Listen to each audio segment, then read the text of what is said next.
पांचवा प्रश्न है कि यूक्लिड विभाजन प्रमेयिका का प्रयोग करके दर्शाइए कि धनात्मक पूर्णांक का घन 9m या 9m+1 या 9m+8 के रूप में होता है।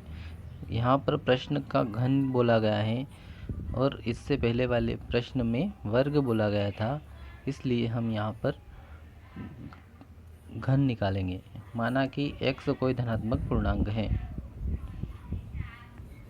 अब यहाँ पर हमने ये मान लिया है कि x कोई धनात्मक पूर्णांक है, तो यहाँ हम मान लेंगे कि धनात्मक पूर्णांक 3q 3q+1 3q+2 के रूप में होगा। अब हम यहाँ पर पहले x बराबर 3q मान लेंगे। अब यहाँ पर हमें घन करना है धनात्मक पूर्णांक का, तो घन करेंगे तो घन वाला सूत्र लगाएंगे, तो इधर x की घात 3 लगेगी तो 3q की घात भी 3 लगेगी, तो 3q का घन होता है 27 और q का घन तो q की घात 3 बनेगा, ये होता है।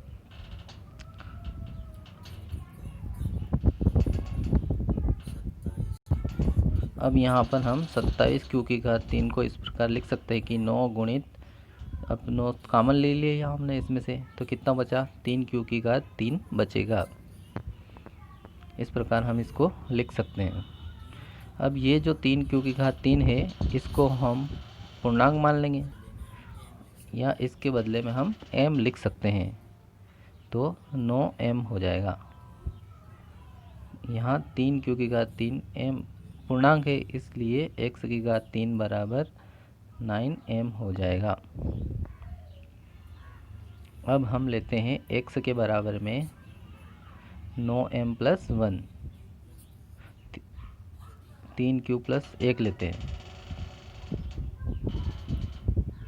तो यदि x बराबर 3q+1 हो तो यहाँ पर इसका भी घन करेंगे, तो इधर x की घात 3 लगेगी तो इस पूरे की घात भी 3 लगेगी।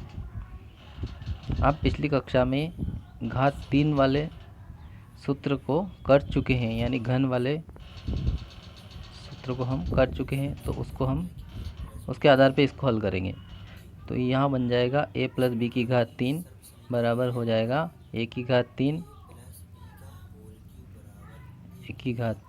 प्लस b की घात 3 प्लस 3ab कोष्टक में हो जाएगा a+b। इस रूप में हम 3q+1 को लिख सकते हैं। तो a हम मान लेंगे 3q को, b मान लेंगे 1 को। a का क्यूब मतलब 3q की घात 3 हो जाएगा, यानी 3 की घात 3 यानी 27, 3 की घात q की घात 3 हो जाएगा, और b की घात 3 यानी 1 की घात 3 हो जाएगा। अब 1 की घात 3 मतलब 1 को 3 बार गुणा करेंगे तो 1 ही आएगा, प्लस 3 का गुणा लिखा, अब 3q लिख देंगे 1 की जगह, और गुणित करेंगे b की जगह 1 लिख देंगे। फिर कोष्टक में a की जगह 3q लिखना है प्लस b की जगह 1 लिखना है। अब इसको हम आगे हल करेंगे, बराबर 27 q की घात 3 प्लस 1, ये हो जाएगा 3 का गुणा 3 में करेंगे तो 9q हो जाएगा, और 9q और कोष्टक में हो जाएगा 3q+1 हो जाएगा। अब हम इसको आगे हल करते हैं, तो 27 q की घात 3 प्लस 1 प्लस 9 का गुणा 3q में करेंगे, 9 × 27 q की घात 2 हो जाएगा, और q में q को गुणा किया 2, q की घात 2 हो गई ना, प्लस 9q का गुणा 1 में करेंगे तो 9q हो जाएगा। अब हम इसको यहाँ पर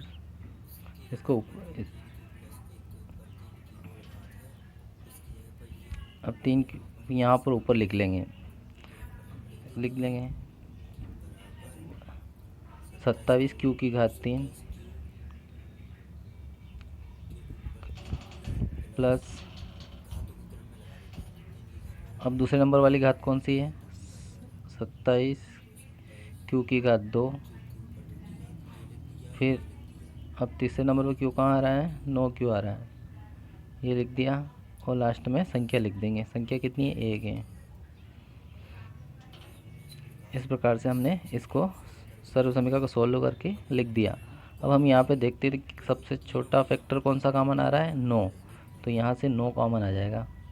तो 27 में से 9 कॉमन लिया तो 3 बचेगा, क्यू की घात 3 प्लस यहाँ 27 में फिर 9 कॉमन लिया तो 9 या 27, 3 बचा, क्यू की घात 2 प्लस और 9 क्यू में से 9 कॉमन लिया तो क्यू बचेगा। अब प्लस में 1 लिख देंगे। ये पूरा कोष्टक है, इस पूरे कोष्टक को हम m मान लेंगे, 9m प्लस 1। तो हमने इस कोष्टक की जगह m, क्योंकि ये पूरा पूर्णांक है, ये m बराबर हो जाएगा 3 क्यू की घात 3 प्लस 3 क्यू की घात 2 प्लस क्यू हो जाएगा। यहाँ x की घात 3 बराबर हो जाएगा 9m प्लस 1 समीकरण 2। अब हम यहाँ पर देखेंगे कि हमने अब क्या बचा, हमारे पास 3 क्यू प्लस 2 बचा है, तो अब हम x के बराबर लिख देंगे 3 क्यू प्लस 2। तो x बराबर लेते हैं 3 क्यू प्लस 2। यदि x बराबर 3 क्यू प्लस 2 हो तो x की घात 3 करेंगे, इधर भी 3 क्यू प्लस 2 की घात भी 3 करेंगे। इसे भी हम ऊपर के अनुसार ही हल करेंगे, a प्लस बी का होल की घात 3 वाला सूत्र लगाकर हम इसको हल करेंगे।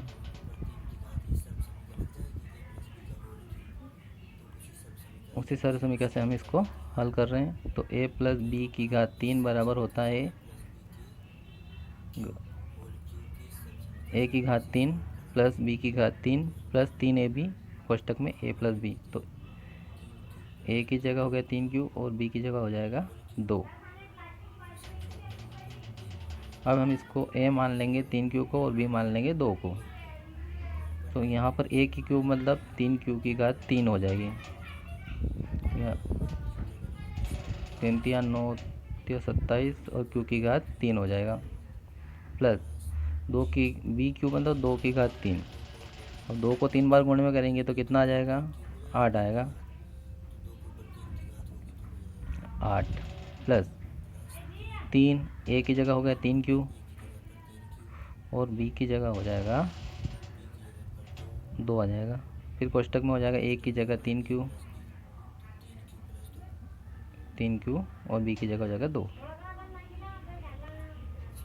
इस प्रकार से हम इसको a प्लस बी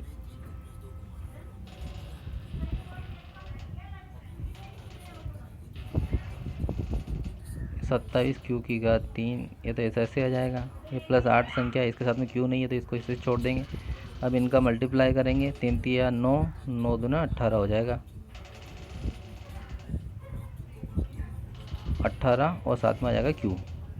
कोष्टक में ऐसे ऐसे लिख देंगे 3 क्यू प्लस 2। हम इसको और आगे सोल्व करेंगे,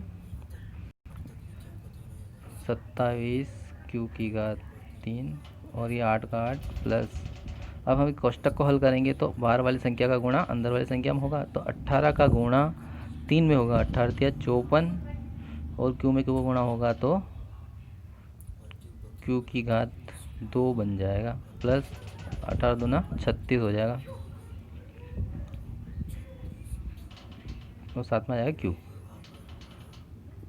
अब देखो ये आ गया हमारे पास 3 क्यू प्लस 2 का घन। इसको हम यहाँ लिख देते हैं 27 क्यू की घात 3 प्लस, घातों के घटते क्रम में लिखेंगे तो 3 की घात तो ये है और दूसरी घात यहाँ पर है, तो यहाँ हो जाएगा 54 क्यू की घात 2 36 क्यू और प्लस 8।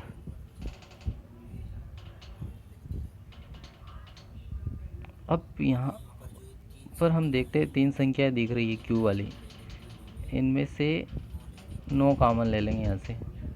9 कितना काम बचेगा यहाँ पर? 3 बचेगा और क्यू की घात 3। और ये 54 में से 9 कॉमन लेंगे तो यहाँ बचेगा 6 क्यू की घात 2। और फिर 36 में से 9 कॉमन लेंगे तो 4 क्यू और प्लस हो जाएगा 8। अब हम कोष्टक वाले को, पूरे कोष्टक को हम m मान लेंगे जो कि एक पूर्णांक है। और m किसके बराबर होगा? 3 क्यू की घात 2, 6 क्यू की घात 2, 4 क्यू बचेगा।